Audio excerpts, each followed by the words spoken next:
Good morning. It is April 10th, a Wednesday. I'm coming to you from my rooftop where I attempted to sit on the pink table there behind me, and it was too bright. So I'm underneath the, that thing, whatever that thing's called. Bodega, Badoogie, something like that. I have been invited tonight to a poker game here in Nashville, and I'm going to go do that. I will not be filming the hands, but I will go over the interesting ones with you, just like this, probably tomorrow or Friday at some breakfast place in Nashville. I like to operate early in the morning. But like I said, it is like 9 in the morning maybe. I'm getting ready to go to work. A question that I get a lot in the vlog is, Adam, what do you do for a living? And while it is none of your business, I will make it your business now. So, last year, during the World Series of Poker main event in Las Vegas, I had to fill out a form that asked me put my exact job title down on the form. Okay? Here is what Norman Chad had to say about my job. Oh, and there's Adam Rude. I talked about him yesterday. We said he was a seafood linguistics and distribution manager. So it turns out he married into his wife Grace's family Chinese restaurant, Fortune Village in Nashville. And so his family and their family run the restaurant, but best I can tell, Grace's family does the work. Adam's side of the family just cashes paychecks. In fact, seafood linguistic and distribution manager is probably just a fancy title for delivery boy. I hope that answers all of your questions about my job. I am going to jump in the shower now, which is not vlog worthy.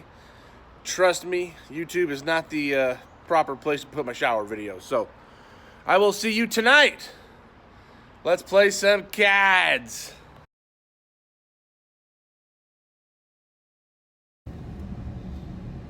All right. I just got done distributing and logisticizing seafood. And now I'm headed to the poker game. Pretty stoked to play. Pretty stoked for a lot of stuff. What do we got coming up? Of course, living in Nashville, we have the draft here, the NFL draft. I'm going to be covering that. Definitely going to that. I'm definitely going to day one of that. I'm not sure if I will go to any other day than day one, but I'm definitely going to day one with some buddies. You'll meet them. What else? My parents are coming into town, which is not necessarily exciting for the vlog, because I'm sure that my mom will do this around the camera, but they will be in town on May 3rd, that weekend, so that's fun. The vlog is going to Florida in June. Well, this year, my sister has put together a family vacation. I am driving on like a gravel road. I apologize. But my sister has put together a family vacation for the first time ever, I want to say. I mean, we went on family vacations when I was younger, but never since she's had children and with her family. So she's put together a trip, and we're going down to Florida.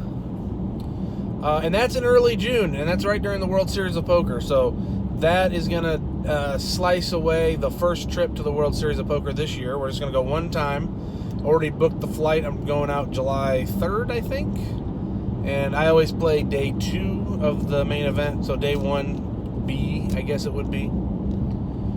And we'll get some good vlogs out of that. So that'll take us through July, and of course then I'll win the tournament like 2 weeks after that, and then who knows? Will I keep up the vlog after I'm the World Series of Poker main event champion? I might be pretty busy. Maybe I can afford someone else to do it for me. Never know. I will check in from the poker game that I am headed to now. I will not be vlogging from the poker game. I will go over some hands tomorrow. Probably during breakfast. Or maybe at the pink table on our rooftop. Maybe. I don't know. See you in a little bit. I've made it to the poker game now. I'm going inside.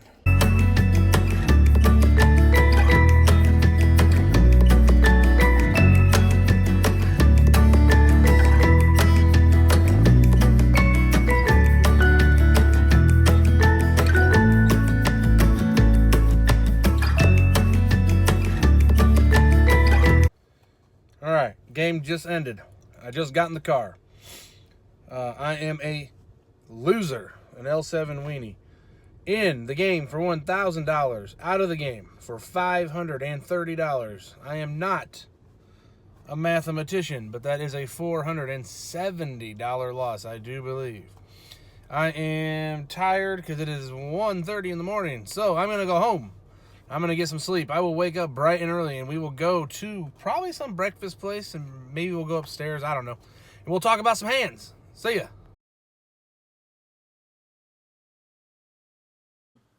Okay, guys, I told you I got invited to a poker game, and that is true. Game is over. It was last night. I told you I'd go to a breakfast place. We'd go over some hands. That's not going to happen because it's raining. No, I'll go outside. But we got to talk about these hands, and I thought an interesting way to do it, well, at least interesting for you. For me, it's going to be horrible and traumatic, would be I tell you the hands, and if we think I made a mistake, I'm going to take a drink. Behind me are 6 beverages, right there. They are peanut butter and jelly flavored soda, which actually sounds okay. Ranch dressing flavored soda, bacon flavored soda, I think. Corn on the cob soda. Buffalo wing soda. And pumpkin pie flavored soda. My sister-in-law bought them as a gag gift, a joke, something to make me puke. So if I make a mistake, guys, I'm going to drink one, okay? I'm going to drink a sip of one. I don't think I'm going to drink a whole one. That might be gross. So let's do it. So this game is a $5 on the button game. No blinds. If I say under the gun, I guess that's going to be the person that would normally be in the small blind because there are no blinds, so first to act. Anyway, in this pot, we have a limp from middle position by the player who runs the game or invited me to the game. He limps. I look down at 2 kings, gorillas in the mist, and I decide to pump it up. I make it a $20 bill to see the flop, and of course, he makes the call, okay? So far, so good. I don't have to take a drink. The flop comes the jack, and the deuce, with 2 of those cards being diamonds. And I do not have the king of diamonds, unfortunately, or fortunately, however you want to look at it. After he checks, I bet $25, and he makes the call. So I'm probably winning. There is a chance that I'm not winning, but most of the time I'm going to have the best hand here. So far I like the way that things are going in this hand. The turn card is one of the worst cards in the deck, I think. It is the Ace of Diamonds. I'm not sure this is a card that I can bet. There are obviously reasons to bet this card. You would bet this card because, his most likely holding is a middling pair, right? And a lot of, if he's got like 7s or 8s or 9s, he might, with a diamond, he might peel one more card. And it certainly makes the hand easier to play if you bet this river, or if you bet this turn, because you can just bet, and if you get raised, you can fold, or you can take the free showdown on the river, because most likely if you bet and he calls, the river card's going to go check, check. So there are some merits for betting. I decided to go with the check. Do we think that's a mistake? We can make that a mistake. We got to try one of these sodas eventually. I don't know if it's a mistake or not. I don't think so, but let's try one of these sodas. Let's try this one here. What is this? Oh no, the worst one. Ranch flavored soda. Ooh. Let's do it. Let's give it a try.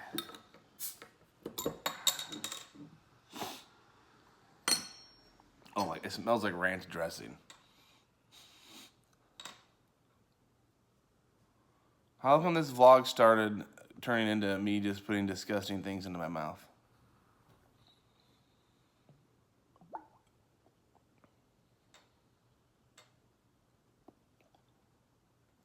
Oh, that's horrific.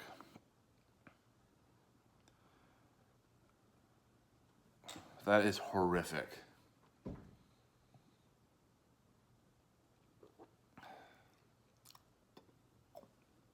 Oh my God.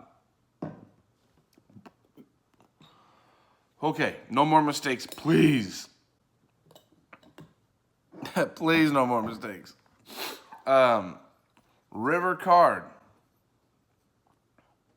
What was the river? Oh, I checked and he checked. So, river card. River card's the 9 of diamonds, which is. And now he fires out $50. 50 bones is what he fires out. So, what are we going to do? It's pretty cheap. Could make a call, see what he's got, find out we were right on the turn. But it's still, I'm pretty sure you're just throwing $50 away. You're going to have to get rid of this hand. It does suck to get rid of kings on the first hand after being dealt a beautiful holding, but I don't think there's anything we can do. Just toss it in the muck, move on, forget the good price, you know. I mean, we don't have to be right. What is it, $50 to win 150? So you don't have to be right that often. It's just I don't think we're ever gonna be right. I don't think he can bet into us without a diamond. I don't. So it's either a flush or nothing. He probably isn't betting into us with an ace because he would also be scared of the diamonds too. So it's really feast or famine here, but I don't think we can make the call. I do end up throwing my cards in the muck. Leave a comment, guys, if you think I made any mistakes on that hand or what you guys would have done differently to maybe have won the hand. Because as you're going to find out, I'm not going to win a lot of hands because this session did not go very well. So, moving on to hand number 2. So, hand number 2, I am on the button in this hand, and the same player that I played in the first hand when I had the kings comes in for a raise to $20. I'm going to defend my button with the ace 5 of spades. I make the call there. We're going to go to the flop heads up. The flop is going to be pretty decent. The flop comes ace, ace, deuce with 2 hearts. My opponent fires out $45, and I make the call. This particular opponent I know very, very well. And he would do this, no joke, he would do this with, I think, his entire range. I think he would go bet, shove with his entire range, too. He's a very aggressive player. If he sees a pot he thinks he can win, he is going to fire at it. He has no problem putting money in the pot. So I think the best line with this particular player, I know there's a heart draw out there, but that's going to make a small percentage of his range. I think the best play against this player is just to hold on tight and call all the way down. Obviously raise if you know we're lucky enough to hit a 5 or something, but going to go ahead and make that call. Now, the turn card is the 4 of hearts. Again, sorry, I dropped my bottle opener. The 4 hearts on the turn card, it's not the greatest of cards. And my opponent shows a little bit of weakness here because he only bets $50. Again, I don't think a raise is in order. But I'm starting to not love the board as much. Now we have 3 hearts out there, and if he has a heart, now he's drawing against me there. He always could have a better ace than me. And of course, he could have flopped, you know, the nuts. But I went ahead and make the call here. It's going to put $170 in the pot, and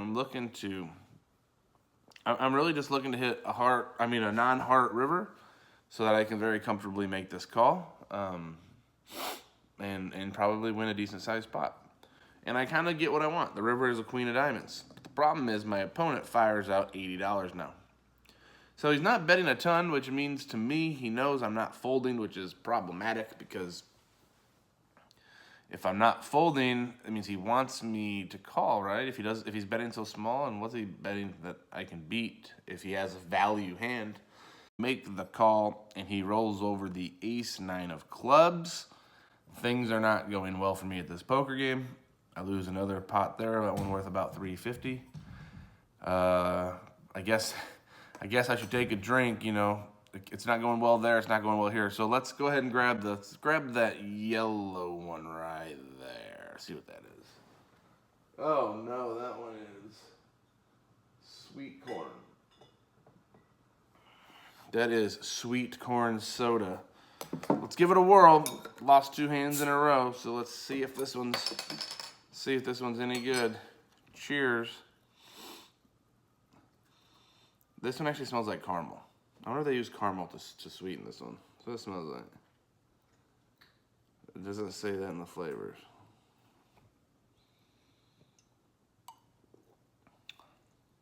Oh dear God! Oh, that makes the ranch seem so much better. I'm gonna need to eat that chocolate penis just to get the flavor out of my mouth.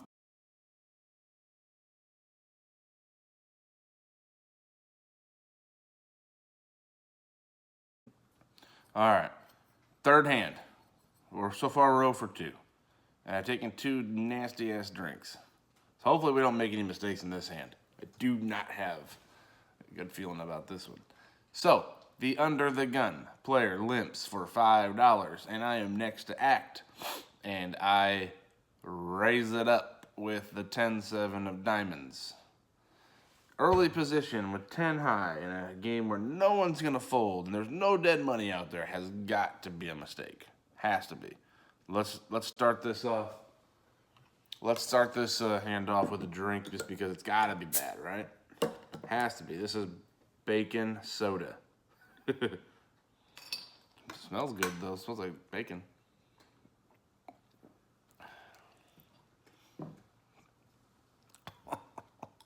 I wish you guys knew how bad this was. The torture that I do for the vlog. Ugh. Okay. I raised it up to $20. The button calls. The limper calls. We're going to go 3 ways to the flop, which is going to be... The flop comes the jack of hearts, the 7 of diamonds, and the 5 of hearts. So I have a middle pair. We get a limp check, and then I bet 25, and the button calls. So why bet this hand? Well, we probably have the best hand, unless they started with a hand better than pocket, you know, let's say he started with like pocket 8s or something. We probably have the best hand. It's hard to flop a pair.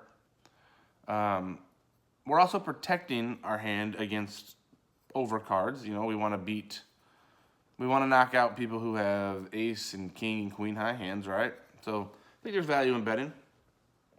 Only betting 25 into 60, probably not going to get anybody to fold who has us beat, you know, with a pair that has us beat. So it's not a huge bet, but I don't think we have to bet a lot to get the ace and the king high hands to fold, which is really what we're targeting here.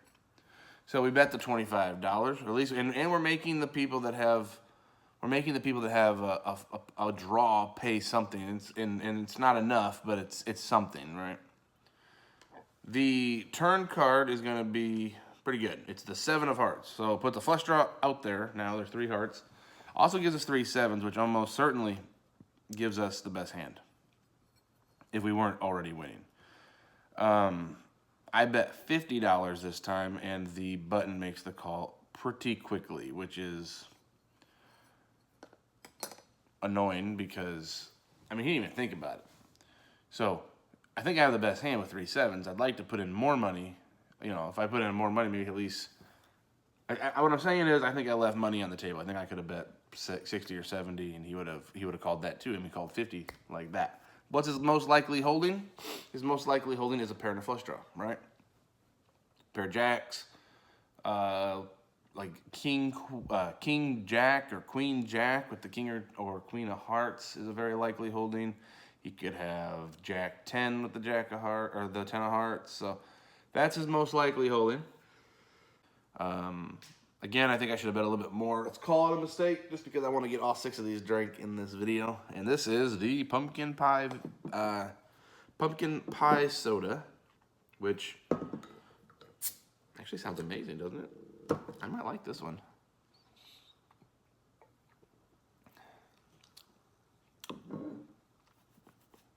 It's not good. It's not good at all, but it's not bad. It's the best one so far. Still bad. Pretty terrible. River card, what is it? What do you think it is? If you said the 8 of hearts, you were right. That is the card that comes. I hate it. Now what do I beat? Nothing. This is the way the entire game is gone for me, where if I'm ahead, he ends up getting there, or maybe I started behind. This is how the entire game is gone for me. Can't catch a break, and this is no different. 8 of hearts. I check, he checks, and he rolls over the Queen Jack with the Queen of Hearts for the flush. Didn't want to bet it, which is fine because he wouldn't have gotten paid anyway. This just goes to show when you play a strategy like I do, where you don't always have premium cards and you kind of rely on your position and your aggressiveness to win, you do have to hit hands sometimes. You do. You can't lose every hand and try to make a profit. You know, it makes it hard. Of course, this hand I was like under the gun +1 and raised it up with 10 high into a table who wasn't folding. So do as I say, not as I do, right? So this last hand, I've dealt the 5 deuce of hearts on the button. We get an under the gun raise to 15. The cutoff makes the call. And I could come in for a 3-bet here, but I'm sort of gun shy. Nothing's gone my way. I have 5 high. I guess I'm making an argument for folding, but I don't do that either. I just defend my button. I'm going to see a flop in position with the 5 high. 5 deuce of hearts. Gotta be a mistake. Just has to be. You know what? Let's grab them both. Make a suicide out of it. So go ahead and we see the flop. It comes king, queen, 8. And the king and the queen were hearts. So king of hearts, queen of hearts, 8 of clubs. The opponent's check to me. I'm going to fire out here because why? I have 5 high. I have to do something to try to win this pot. I bet $25, which is about half the pot. And the person who had originally raised in this pot makes the call. So our alarm bell is going off. Maybe he could be slow playing, but with 2 hearts out there, probably not. He might be more inclined to bet if he had a real hand. So his most likely hand to me is like a pair, 9s, 10s, you know, in the hole, and he's just trying to hold on to see if he's got a chance to win this pot at showdown if he goes down a little bit cheaper. Turn card is the 4 of spades. Again, things not going my way. I just have 5 high here against a guy who has shown aggression pre-flop and put in money on a king high board on the flop. All of these reasons one would think would be reasons to check. But again, we're getting down to the end of this hand, and I only have one option to win, and that is, well, I have 2 options to win. One would be to bet here and then bluff on the river if I miss. The other option would be to hit a heart, which 90% of the time is going to be the best hand. I suppose there's a small chance it's not, but I think it will be. I go ahead and fire out $55, and my opponent goes into the tank. Why? I don't know. Finally, after a very long time, he makes the fold, and we actually get a win with the 5 high. Even if it was just a $150 pot, it does feel good for something finally to go our way and bring in some chips. I have 2 sodas left that I have not tried. Buffalo Wing soda and peanut butter and jelly soda. I'm going to try them both now because I want to be able to throw all 6 of these away here soon. So peanut butter jelly first. Absolutely traumatic. That doesn't even taste like peanut butter jelly. It just tastes like gross. And Buffalo Wing soda.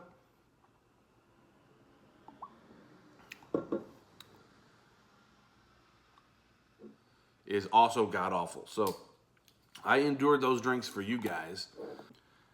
Thank you guys for tuning in to this vlog, a little bit different than the way we normally do it. If you liked what you saw, and I think if you stuck it out towards the end, you probably did, go ahead and give me a thumbs up. Go ahead and like this video, subscribe to this video, get more stuff like this. You don't want to hit that little bell so you don't miss any more fun content. My contact information will scroll. You guys have been sending me emails and Snapchats and just hitting me up in the comments. So it's been a lot of fun. I do appreciate all of that. I'm about to throw these drinks away because they're absolutely garbage. Thank my sister-in-law, Diana, for buying these for me. But I will see you guys in 1 week. Peace.